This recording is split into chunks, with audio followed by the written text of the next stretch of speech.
जय श्री राम, जय बागेश्वर धाम। दोस्तों, अभी हम हैं बागेश्वर धाम में और बागेश्वर धाम सरकार में बहुत सारे भक्त हैं जो रोज बागेश्वर धाम सरकार बालाजी सरकार का दर्शन करने आते हैं। हमारे साथ में जुड़ चुके हैं बागेश्वर धाम सरकार के अति प्रिय शिष्य दादाजी। उनसे बहुत सारी बातें हम करेंगे, उनकी कुछ कहानियां हैं जो अंकल जी ने हमें थोड़ी सी बताई, तो हमने सोचा कि हम अपने चैनल के माध्यम से दर्शकों को आपकी कहानी जो है उन तक पहुँचाएँ। बहुत सारी बातें करेंगे दादाजी से, कब से जुड़े हैं, कैसे जानते हैं बागेश्वर धाम सरकार को, और सबसे बड़ी कहानी है दादाजी को कि इनको जो है बागेश्वर धाम भेजने वाला कौन है। दादाजी खुद अपनी मुंह से बताएंगे। दादाजी, आपको बागेश्वर धाम सरकार यहाँ धाम पर किसने भेजा? ठीक। जय श्री राम, जय बागेश्वर धाम। देखिए, मैं सुरेश प्रसाद तिवारी बोल रहा हूँ एमपी सीधी से। जबकि 28 साल नौकरी किए दिल्ली में। कपड़े की दुकान थी बहुत बड़ी, उसमें 122 लड़के थे, जिसमें हमारी तनख्वाह की वजह से रिटायरिंग हुई।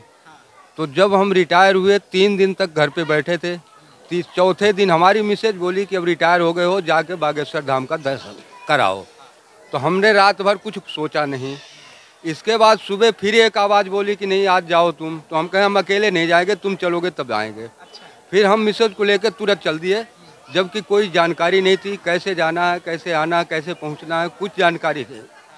फिर हम दोनों आए, हम मिसेज को लेके यहाँ आए, दर्शन किए बालाजी का। इसके बाद जाके पीछे मंदिर के पीछे लेटे हुए थे।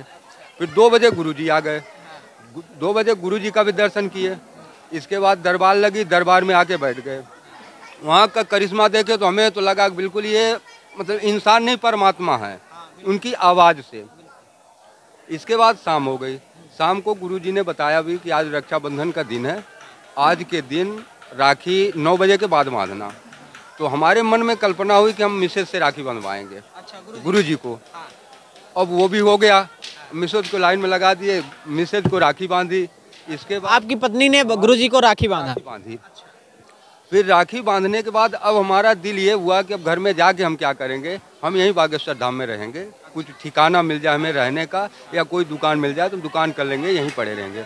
भाई साहब, हमें दुकान भी मिल गई तुरंत, दूसरे दिन दुकान मिली।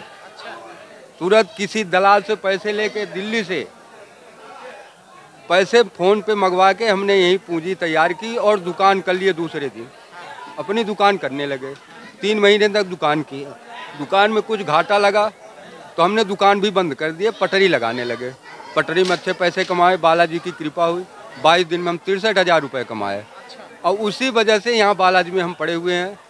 इतना ज़रूर है कि हमें पूजा करने का टाइम नहीं लगता।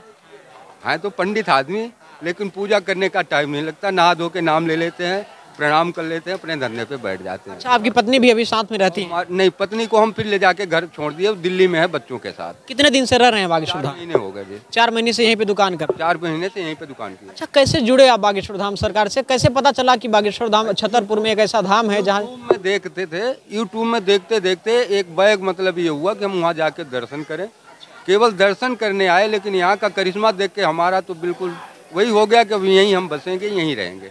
अच्छा, बागेश्वर धाम में आने के पहले जो आपकी समस्याएं थी, यहाँ आने के बाद आपकी समस्याओं का हल मिला? समस्याओं का हल हमारा ये कि मनोकामना हमारी पूरी हो जाती है, बस ये हमें फल मिला यहाँ आने का कि जो सोचते हैं वही काम हो जाता है। हाँ जी। अच्छा, बागेश्वर धाम सरकार से जुड़ने के बाद आपके अंदर, चाहे आपके परिवार के अंदर, कुछ बदलाव या परिवर्तन दिखा आपको? परिवर्तन बहुत दिखा।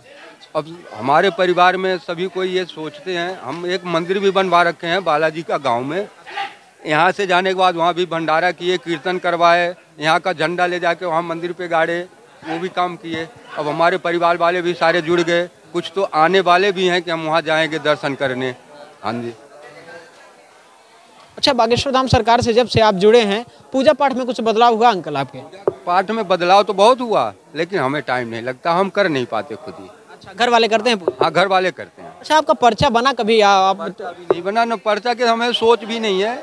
हमारा काम सिद्ध हो गया, हम उसी में माने कि पर्चा हमारा बना हुआ है। अच्छा, बागेश्वर धाम में आने के बाद पर्चा बनाने से कोई वो नहीं कि पर्चा बन जाए जब भी हमारा काम होगा। अगर हम उनके भक्ति में दिल से हैं तो हमारा पर्चा बना ही है, हमें पर्चे से कोई मतलब। अच्छा, बागेश्वर धाम में बहुत सारे लोग आते हैं जिनके मन में सिर्फ ये होता है कि हम धाम पर चल रहे हैं, दिव्य दरबार में शामिल होंगे, हमारा पर्चा बनेगा। बहुत सारे लोग सिर्फ पर्चा बनवाने आते हैं कि मेरा पर्चा बन जाए, मेरा पर्चा बन जाए। उनके बारे में आप क्या बोलेंगे? ये पर्चा उनके बारे में ऐसा है, उनकी सोच इतनी गलत है कि पर्चा बन जाए। पर्चे से कुछ नहीं होता। बागेश्वर धाम से जुड़ने आए हैं, बागेश्वर धाम से जुड़े हैं, उनका पर्चा तो ऑटोमेटिक ही बन गया। अर्जी लगाने के बाद अगर उनके हम आराध्य में बैठे हैं तो उनका पर्चा तो बन ही गया है। और गुरु जी के लिखने से थोड़ी कुछ होगा, वो तो एक संतुलन देते हैं। पर्चा तो तुम्हारा बन गया, जब इनसे धाम से जुड़ जाओगे तो पर्चा बना है। हाँ जी, बिल्कुल सही बात है। पर्चा बनना बड़ी बात नहीं है, जो आपकी समस्या है वो समस्या का निवारण आपको मिल जाए वो बड़ी बात होती है। पर्चा बनाने के लिए तो ऐसे कई सारे धाम है, मैंने देखे हैं, आप सभी देखे होंगे यूट्यूब के माध्यम से, बहुत सारे लोग हैं जो पर्चा बनाते हैं। तो पर्चा बनाना बड़ी बात नहीं होती है, आपकी जो समस्या है उसका हल मिल जाए वो बड़ी बात होती है। अच्छा, बागेश्वर धाम सरकार को आप कितना मानते हैं, कितना स्नेह करते हैं बागेश्वर धाम से? दिल से मानते हैं सर, पूरे दिल से मानते हैं। और सुबह शाम बिल्कुल उन्हीं के ध्यान में ही लगे रहते हैं कि हम उनको मतलब इंसान तो समझे नहीं, हम तो समझते हैं कि वो परमात्मा है। अच्छा, बागेश्वर धाम सरकार के बारे में जितने हमारे दर्शक देख रहे हैं उनको आप क्या संदेश देना चाहेंगे, क्या बताना चाहेंगे? हम यही संदेश देना चाहते हैं कि जैसे हम जुड़े हुए हैं उनसे दिल से जुड़ो। बालाजी महाराज से गुरुजी वही बैठे हैं, गुरुजी केवल लाइन बताएंगे, रास्ता गुरुजी बताएंगे, जुड़ो इनसे, सारा समाधान होता रहेगा। अच्छा, आप यहाँ 4 महीने से रह रहे हैं, कुछ हमारे दर्शकों को बताएंगे पूजन विधि यहाँ आने के बाद क्या करना चाहिए जिससे उनकी समस्याओं का हल हो पाए, ऐसा कुछ? ये नहीं बता पाए किसी से। चलिए, धंधे में लगे रहते हैं तो ये नहीं बता पाए। हाँ जी, चलिए, बहुत बहुत धन्यवाद अंकल जी हमसे जुड़ने के लिए। जितने भी सनातनी हमारी इस वीडियो को देख रहे हैं, आप सभी से निवेदन करता हूँ, रिक्वेस्ट है मेरा कि रोज स्नान करने के बाद कम से कम 3 या 5 बार हनुमान चालीसा पाठ अवश्य पढ़ें और अपने घर के छत पर श्री राम नाम का पताका जरूर लगाएं। जय श्री राम, जय बागेश्वर धाम।